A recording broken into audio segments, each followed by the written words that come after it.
It's absolutely fascinating that the alleged center of Christian morality, Vatican City, where Joe Ratzinger, the well-known pedophile enabler, promoter, and protector, resides without a job courtesy of voluntary contributions given to the church going untaxed, happens to have the unusual state of a 12-year-old age of consent. The only other countries with an age as low as 12 are Angola, Mexico, the Philippines, and Zimbabwe, all of whom are heavily religious countries. Christopsychotics, or rather American Christopsychotics, have a particularly unusual hypocritical attitude.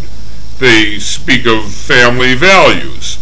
What family in America would be allowing their 12-year-old daughter to date a 67-year-old man and become impregnated by him? But since they've been taught be fruitful and multiply, it doesn't matter to them that your daughter is 11 years old and will be 12 in 4 days, and there's a 70-year-old man around the corner wearing a frock and waiting for your daughter so that he can procreate according to the Bible's particular commands. These aren't moral values. These are the values of a creepy cult, a criminal cult that sexually abuses young people. If you're a Christian with a family of 6 identical twin 12-year-old daughters, we suggest you bring them to the Vatican for a trip and introduce them to all the nice young men between 50 and 65 working on the Vatican premises. They might be eager to meet your daughters and introduce them to real Christianity, the way the Pope treats it. The Pope, or Joe Ratzinger as he's actually known, has such high morality that after enormous amounts of criminal pedophilia have been committed by the church that he represents, he's done all of nothing. If he were sincere and had any real morals and ethics, he'd be on TV all over the world. He would be making a grand apology. What does he have to lose? He's 80 years old. He can't even be contrite about these incredibly devastating, criminally sexual acts that his organization is responsible for, that he's the head of, the chief representative. What should happen to the Pope for this?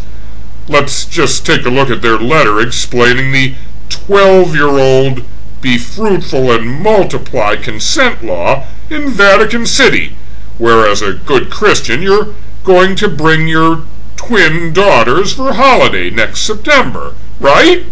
Vatican State has its own criminal system based on the former Italian criminal code called Zanardelli Code, issued in 1889. Article 331, Section 1 of this code provides that the age of consent is set at 12 years old, but according to Article 331, Section 2, when there is a relationship of dependence like teacher-student, etc., the age of consent is 15 years.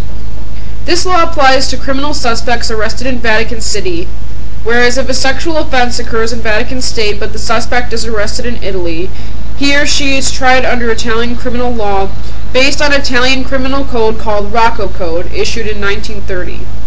According to Article 609 quarter of this code, the age of consent is set at 14 years old or 16 years old if there is a relation of dependence.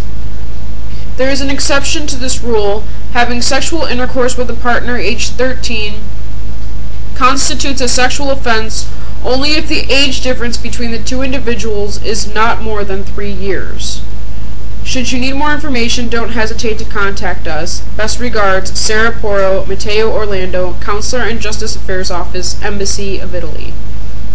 So, now that you've seen the fine Christian morals and ethics, maybe you want to plan a family trip.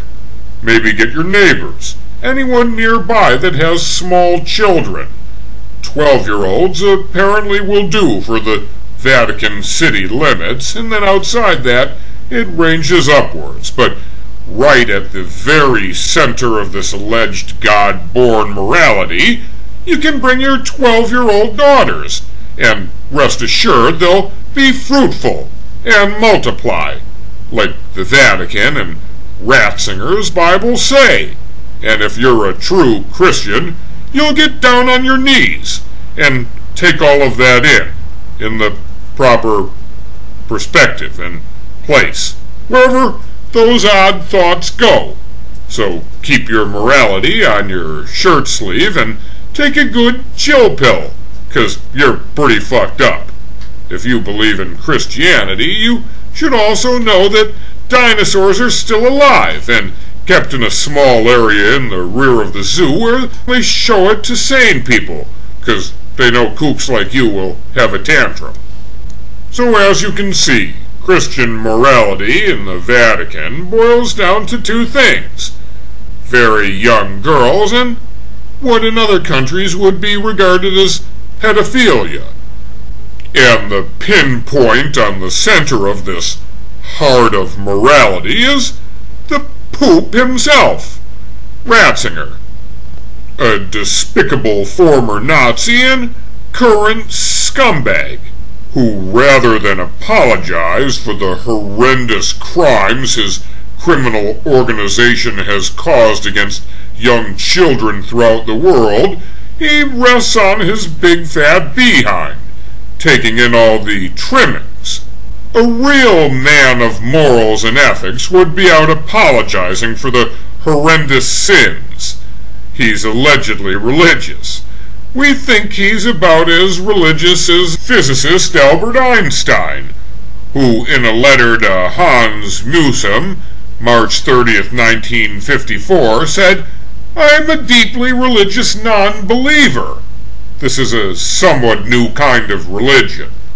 So if you're a devout Christian, enjoy your trip to Vatican City.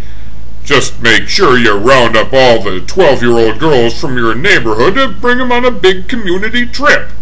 That way you'll really be benefiting the heart of the morals and the center of ethics and integrity from your own personal choice of personal gods and religions, Catholicism, and, of course, Christianity.